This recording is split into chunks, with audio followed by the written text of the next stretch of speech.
Today we're going to talk about authors who would hate how they're read today. And I know hate's a strong word.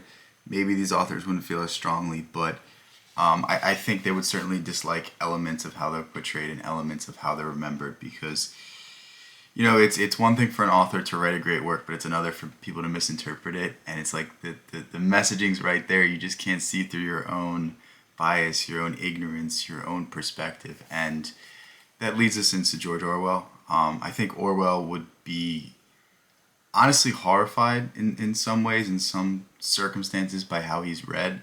A lot of people read George Orwell and justify it in being against one side or the other.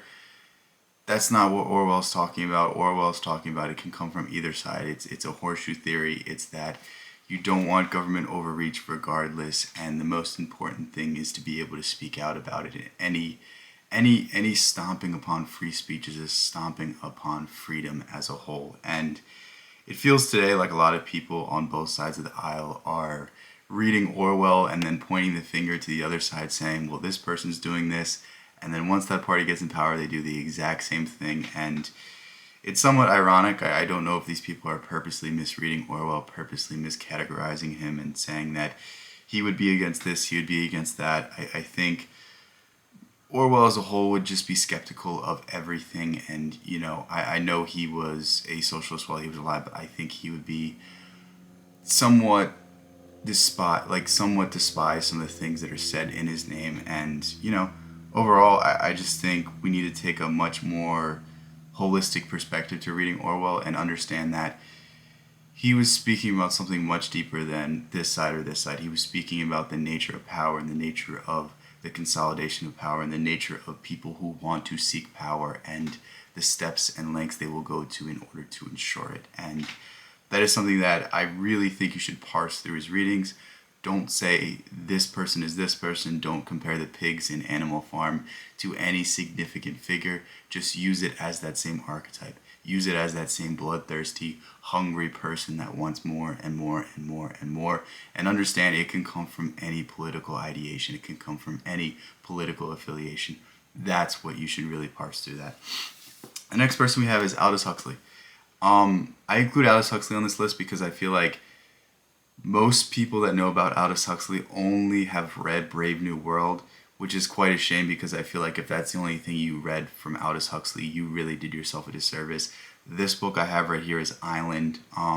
Essentially, it's Aldous Huxley's answer to Brave New World. It's his answer to, technological progression and, societal progression and what would really be best for society. And, interestingly enough, Aldous Huxley went through great transformations in terms of his ideology. He went through great transformations in terms of his philosophy and really explored everything under the sun when it came to literature, really explored everything under the sun when it came to spirituality and philosophy and religion, and really came around with a really balanced and holistic perspective on things. And it's quite a shame that people only remember his masterpiece in Brave New World. It almost sucks that he wrote such a good book because it overshadows the rest of his work. And he's written great philosophy, he's written great religious works, he's written pretty much any topic that you can think about, Huxley has written about. But just for the fact that his first really big novel was so successful, he's oftentimes just regarded as, some people say Orwell copy, some people say he didn't do as good of a job as Orwell. But the thing is, he wrote Brave New World in it's either 1932 or 1933, before the Second World War, and he wrote a letter to Orwell, who was his student at, I can't remember, maybe it was Cambridge, maybe Oxford, it's some really prestigious school in England. But basically, he was his tutor for like a few months. They really didn't have much of a friendship or much of a connection, but once Orwell wrote 1984, he gave him a letter and said, this is a great rendition and this is a great haunting prediction of what can come. And more or less he said that Orwell had the luxury of seeing World War II and seeing these, more authoritarian dictators, and it really lended into his writing, whereas he didn't have as much to go off of when he was writing Brave New World. So it's interesting to develop it from that perspective. It's interesting to look at it from that perspective because, Huxley was purely making predictions based off of the time he was writing Brave New World, and then perhaps it would be a much different novel if he wrote it even 10, 15 years later. But overall, I think Huxley has a lot more to offer than just purely a haunting perspective on the world, purely a dystopian prediction of what will come when people are so distracted that they can't see the chains that they have enslaved themselves with. But yeah, that's really someone that I wish more people dove into, and I wish more people read all of his works, because he truly is a very balanced writer, and he really is somebody who has a huge wealth of information and a great perspective on how to view the world. The next person we have is J.R.R. Tolkien. And I really just include Tolkien because I think people have kind of wrapped up the movies and some of the TV shows with Tolkien's legacy. And I think even certain ideologies try to claim Tolkien as their own, which is really unfortunate, because when Tolkien was writing Lord of the Rings, The Hobbit, he was writing a story that you didn't have to be a Christian to read. He was writing a story that you could find something in regardless of who you were, and it has a universal element, and it has a universality to it that is unlike anything else you'll ever read.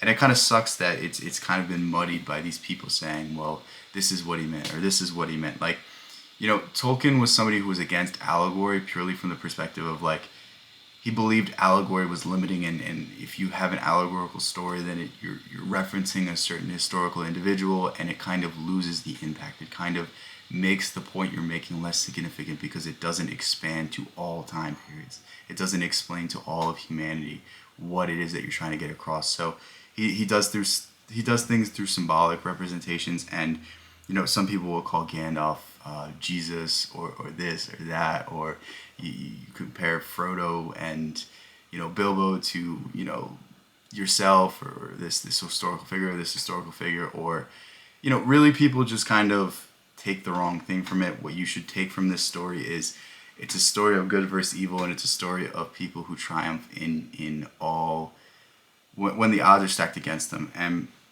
it kind of sucks, like the almost collective unconscious shift on the movie portrayals and all of these other things. But what I really want you to understand from Tolkien is these are stories that can be enjoyed by absolutely everybody, and these are stories that really track through whatever genre, whatever culture, whatever it is that you're trying to look through. It has a similar element to that, and it's something that we can all find joy and all find happiness in. The last thing we have is, I just have a random book from Nietzsche. What is this? The Basic Writings of Nietzsche. The reason why I include Nietzsche on this list is because, almost ironically, both ends of the spectrum misread Nietzsche and use his teachings to justify their own ideologies. And the funniest part about this is Nietzsche was against all ideologies that limited the self. The only thing he believed in was expanding the individual's influence, expanding the individual's perspective, and becoming the best version of themselves they could be to uplift others through their image. And when you read Nietzsche through this context, it's very inspiring. But when you start assigning a political ideology to it, this is where you see like postmodernism kind of developing out of Nietzsche's teachings. I was looking this up the other day because I was kind of interested in where postmodernism came from, and it basically said that Foucault, I think that's how you say it, he basically used Nietzsche's writings as his inspiration to develop these ideologies, whereas Nietzsche was not about replacing the old stuff with new stuff.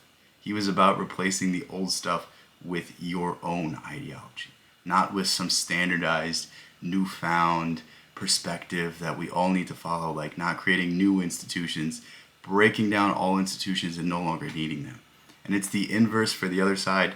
Unfortunately, Nietzsche's sister was married to an anti-Semite who took his journal writings, gave it to the wrong sort of people during World War II, and ironically didn't read the writings because nothing Nietzsche says is congruent with an authoritarian state. He is against all institutions. Yeah, he's for individual power, but he's talking about power in the sense of the ability to stand up for what you believe is right, the ability to stand up for yourself, the ability to walk through the world and be yourself in every moment. When Nietzsche says the will to power, he means the will to exact what it is that you want on the world, good, bad, and indifferent. We assign the idea of power with this more negative context, but he's not talking about it in a negative context. It's a neutral context. It's what you do with it. Because for me, something might be great, but for you, that same thing might be bad. And that's really how Nietzsche viewed the world, and that's really his main teaching, is that what's good for me, it's not good for you. And that's just something that we have to kind of come to grips with.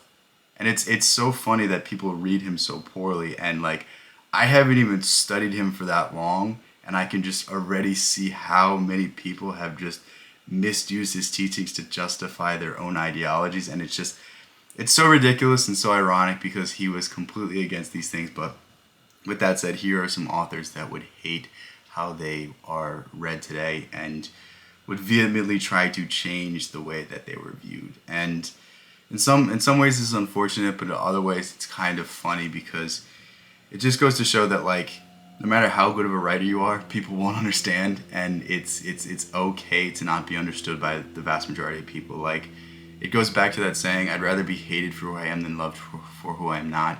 And the people that really appreciate these writers are the people that really get it and have really delved into these writers' teachings and writings without any sort of preconceived notion, without any sort of bias. So with that said, I love you guys so much. Thank you guys so much. Peace out. I'll catch you in the next one.